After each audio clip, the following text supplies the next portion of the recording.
हिंद, आप सभी लोगों का स्वागत है आपके अपने YouTube channel Goswami class time पर। दोस्तों उम्मीद करेंगे कि आप लोग बढ़िया होंगे, मस्त होंगे, स्वस्थ होंगे और अच्छे से पढ़ाई लिखाई जो दोस्तों कर रहे होंगे। तो दोस्तों फिर से आज की इस वीडियो में हम लोग क्लास 10th के एसएसटी यानी सोशल साइंस का वैसे सब्जेक्ट क्वेश्चन को दोस्तों हम इस वीडियो में आपको बताने वाले हैं जो आपको फाइनल एग्जाम में दोस्तों पूछे जाएंगे। ठीक है, तो दोस्तों अगर आपका भी एग्जाम 20 फरवरी का है तो आपके लिए वीडियो जो दोस्तों बहुत ही महत्वपूर्ण है। ठीक है, तो चलिए इस वीडियो को शुरू करते हैं। तो दोस्तों हम इस वीडियो में सामाजिक विज्ञान का 3 गो वैसे महत्वपूर्ण सवाल को बताएंगे जो आपको फाइनल एग्जाम में दोस्तों 100% जो है दोस्तों पूछे जाएंगे। ठीक है, तो दोस्तों देख सकते हैं पहला सवाल है कि किसानों को साख अथवा ऋण की आवश्यकता क्यों होती है। ठीक है, और दूसरा सवाल है सहकारिता से आप क्या समझते हैं, और तीसरा सवाल है कि सूक्ष्म वित्त योजना किसे कहते हैं। और तीनों सवाल दोस्तों बहुत ही महत्वपूर्ण है और यहाँ से ऑब्जेक्टिव सवाल भी दोस्तों आपको एग्जाम में पूछे जाएंगे। ठीक है, तो दोस्तों इसलिए आप इस वीडियो को शुरू से अंत तक जरूर देखिएगा। ठीक है, तो दोस्तों चलिए पहला सवाल को हम लोग जानते हैं। तो दोस्तों पहला सवाल है कि किसानों को साख अथवा ऋण की आवश्यकता क्यों होती है। दोस्तों सीधा सीधी कह रहा है कि जो किसान होते हैं जब वो खेती बाड़ी करते हैं तो उसको पैसा लगता है, और ऐसा क्यों होता है कि इनको पैसा के लिए आवश्यक होता है, यानी ऋण आवश्यक होता है। ऋण के मतलब होता है पैसा। ठीक है, तो पैसा किसान को क्यों आवश्यकता होता है। तो दोस्तों चलिए उत्तर से हम लोग समझते हैं। तो उत्तर है कि किसानों को कृषि कार्य का मतलब होता है काम करने हेतु उन्नत किस्म के बीज, खाद, मजदूरी चुकाने आदि के लिए शाखा अथवा ऋण की आवश्यकता होती है।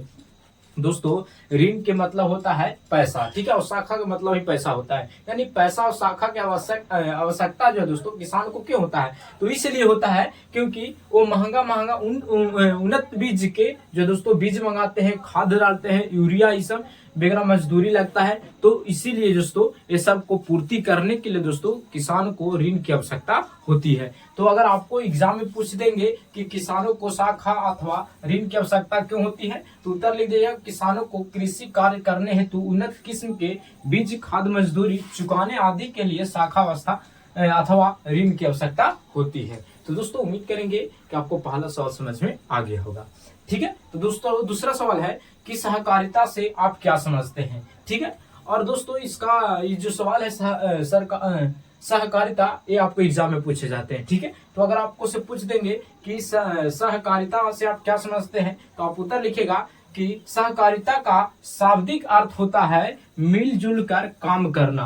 क्या? मिलजुल कर काम करना। किसका? तो सहकारिता का शाब्दिक अर्थ क्या होता है, तो मिलजुल कर काम करना। यह एक ऐसी संगठन है जिसमें 2 या 2 से अधिक व्यक्ति आपस में मिलजुल कर आर्थिक उद्देश्यों की पूर्ति के लिए कार्य यानी काम करते हैं। तो ऐसे संगठन ही सहकारिता कहते हैं। दोस्तों सीधा सीधे आप याद रखिएगा इसको, परिभाषा को। जैसे कि मान लीजिए 5 व्यक्ति है, अगर 5 व्यक्ति महीना में 2-2 हजार रुपया जमा करता है तो कितना हो जाएगा, तो गुना कर लीजिए। अगर 5 गो व्यक्ति है, अगर आप 2-2 हजार जमा करेगा तो आप जोड़ लीजिए कितना पैसा हो जाएगा। ठीक है, तो एक व्यक्ति 2,000 देगा और 5 गो व्यक्ति है तो 10,000 रुपया हो जाएगा। कितना हो जाएगा? 10,000 रुपया हो जाएगा। ठीक है, तो जब 10,000 होगा इसी को हम लोग सहकारिता कहते हैं। अगर कोई व्यक्ति 5 गो है और बिजनेस करना चाहता है तो अगर आप 5 मिलकर अगर 2-2 हजार के हिसाब से अगर जमा कर लेगा और कोई बिजनेस को करेगा, ठीक है, तो उसको जो दोस्तों आसान हो जाएगा। ठीक है, तो इसलिए सहकारिता होता है, सहकारिता का अर्थ होता है कि मिलजुल कर काम करना। ठीक है, 5 गो लोग हैं और 5 लोग पैसा इकट्ठा करके ढेर मानी और कोई काम को करेंगे तो आसानी से कर पाएंगे। ठीक है, और उसका जो है दोस्तों कोई सूद ब्याज पर पैसा लेने की आवश्यकता नहीं पड़ेगी। ठीक है, तो अगर आपको इस एग्जाम में पूछेंगे कि सहकारिता से आप क्या समझते हैं, तो उत्तर मिलेगा सहकारिता का शाब्दिक अर्थ होता है मिलजुल कर काम करना।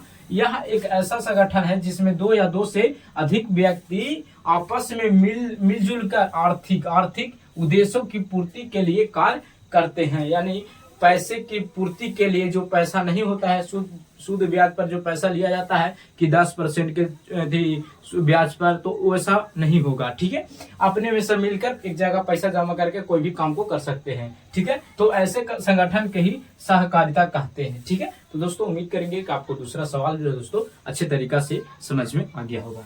तीसरा सवाल है कि सूक्ष्म वित्त योजना किसे कहते हैं। ठीक है, तो दोस्तों उत्तर में लिखिएगा कि सूक्ष्म वित्त योजना के द्वारा गरीब और जरूरतमंद लोगों को स्वयं सेवी माध्यम से कम ब्याज पर शाखा अथवा ऋण की व्यवस्था की जाती है, इसे ही सूक्ष्म वित्तीय योजना कहते हैं।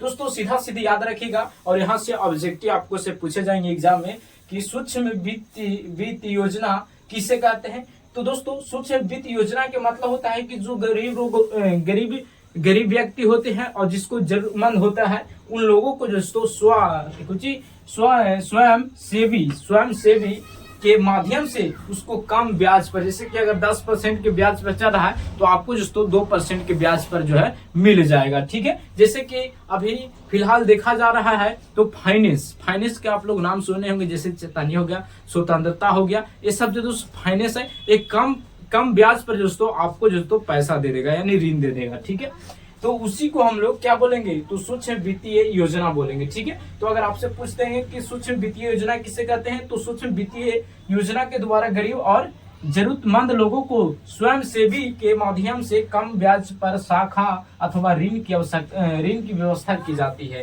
यानी पैसा की व्यवस्था की जाती है, इसे ही सूक्ष्म वित्तीय योजना कहते हैं। ठीक है, तो दोस्तों उम्मीद करेंगे कि आपको तीसरा सवाल भी समझ में आ गया होगा। दोस्तों अगर आपको ये वीडियो अगर आपको ये वीडियो पसंद आया होगा तो आप इस वीडियो को लाइक जरूर कीजिएगा। अगर आप चैनल पर पहली बार होंगे तो चैनल को भी सब्सक्राइब कर दीजिएगा, क्योंकि इसी तरह का वीडियो दोस्तों आपको लगातार मिलता रहेगा। ठीक है, तो दोस्तों मिलेंगे अगले वीडियो में। जय हिंद, धन्यवाद।